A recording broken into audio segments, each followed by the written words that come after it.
Hi, now let's continue with modern variants of deep autoregressive neural networks. First, we're going to start with pixel RNN. Pixel RNN again decomposes the data likelihood into a product of conditionals. What is more, pixel RNN proposes to consider each color of a pixel again as a product of conditional. So when we have the conditional of xi, given all previous dimensions smaller than I, then the ith pixel has r, g, and b values. So it first computes the conditional of r, conditioned on all previous I values, including r, g, and b for all these previous I values. Then it multiplies this with the conditional on the variable xi and the green color, given then all previous pixels as well, the ith pixel and the red channel of the ith pixel, and then multiplied by the conditional on the ith pixel blue channel, conditioned now on all previous pixels as well as the red and the green channel. The conditionals are modeled with 12-layer convolutional recurrent neural networks, and well, intuitively one of the reasons is that the MLP that was determined or defined for NAID cannot really easily scale when it comes to larger images. Also, it doesn't share the statistics across images. Pixel RNN models the output as a categorical distribution with 256 outputs. Pixel RNN uses specifically two types of LSTM variants to model the conditionals. First of all, it uses or proposes to use a row LSTM, which it's an LSTM with a so-called causal triangle receptive field.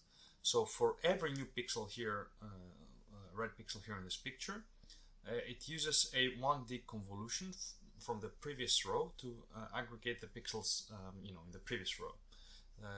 This means that if you do this recursively, the effective receptive field is this blue area, which is a triangle, forms a triangle, and the convolution is always on the past pixels from the previous layers, previous rows. So there are no future pixels used, and therefore it's causal. Of course, as we see, it loses some context. So these white pixels, for instance, from from the past pixels are not taken into account because of the triangle nature of the receptive field. The second LSTM variant proposed specifically to address the lost content was the diagonal by LSTM. So in this case, the proposal is to have two LSTMs moving across the two diagonals, and now the LSTMs have as input the pixels from the previous row here and same column, as well as the same row and previous column. So if our current neuron is this one, the red one, then the neurons considered are this one here and this one there, and in turn each of these green neurons would correspond to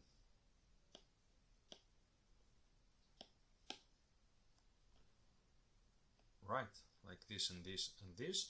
So the receptive field grows diagonally. So this is the LSTM for one diagonal. We then have the LSTM that comes from the other diagonal, so from the top right to the bottom left corner.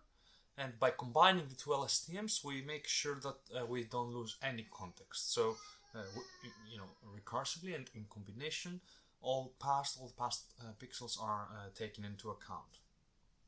So why have these more complicated versions of LSTMs for modeling the conditionals?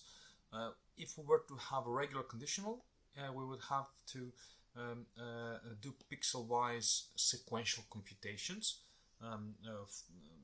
like in this snake-like fashion, and this would require a lot of a lot of sequential computations, less parallelization, and therefore slower training. With raw LSTMs and with diagonal by LSTM, we can process effectively one row at a time. The LSTMs can return the features from the entire row. This means that the computations can be better parallelized, and we can have quicker training and learning. In their models, they propose to use 12 layers of LSTM, so very deep architectures, and to speed up learning, they propose to use residual connections. In the end, the result was very good modeling of P of X with a very nice image generation. However, training was still slow because of LSTM. Generation was also quite slow because of the sequential nature of autoregressive models. To address and here we have some generations, some examples. We see that when we occlude part of the picture, we can still generate a lot of plausible ones. What is interesting is that they do not collapse to a single, to a single mode, so to speak, right? So we have quite some variation of what could the missing pixels look like. However, to address the slower learning, another variant in the same paper was proposed called Pixel CNN. So the idea is to replace LSTMs with fully convolutional networks comprising 15 layers without pulling layers, so that there is no spatial information lost. However, as we discussed in the previous sub-lecture, with autoencoders we have the problem of accessing future information. This is very similar also in convolutions, right? So in convolutions we've got basically a large receptive field, and if we were to take the middle pixel, because we have the convolution, we're interested in the center location in the receptive field. That would mean that normally the convolution would have access to all these future pixels. So with Pixel CNN, using masks is proposed, so that to make sure that there is no access to future information, that would mean there is no autoregressive property in the final model. As a result of replacing LSTMs with convolution networks, we have much faster training, since there is no recurrency in computations, so better parallelization. However, pixel generation is still sequential and therefore slow. Regarding generations, we see that Pixel CNN actually has very nice generates very nice examples.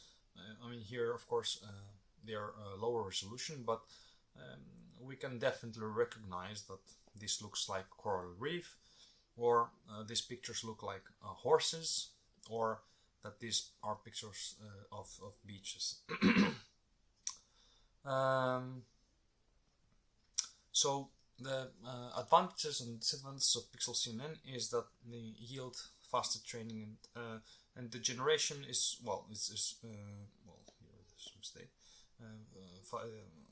they have faster training. The performance is, however, a bit worse than PixelRNN, as the context is discarded.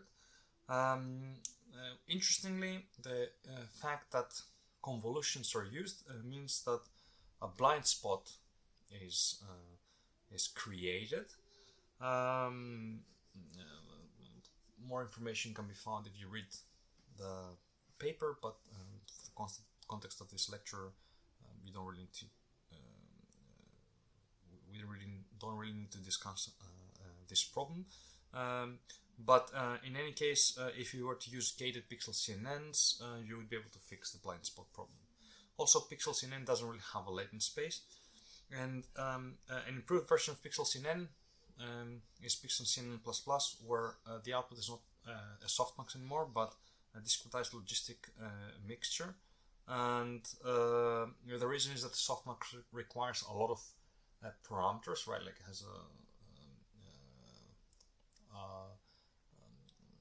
an inner product to compute, and also it has very sparse gradients, because always you've got always a single output which is correct. And also Pixel CNN++ conditions on whole pixels, not colors, and introduce several architectural innovations. More generally, and when discussing the advantages and disadvantages of autoregressive models, they have top density estimation, so really good generations in the end. The reason is that they take into account complex codependencies. So when they're generating new pixels, they take into account past pixels, and this means that they are, they have less perhaps of blurriness, or less of strange artifacts that make little sense, specifically because they take more into account the context.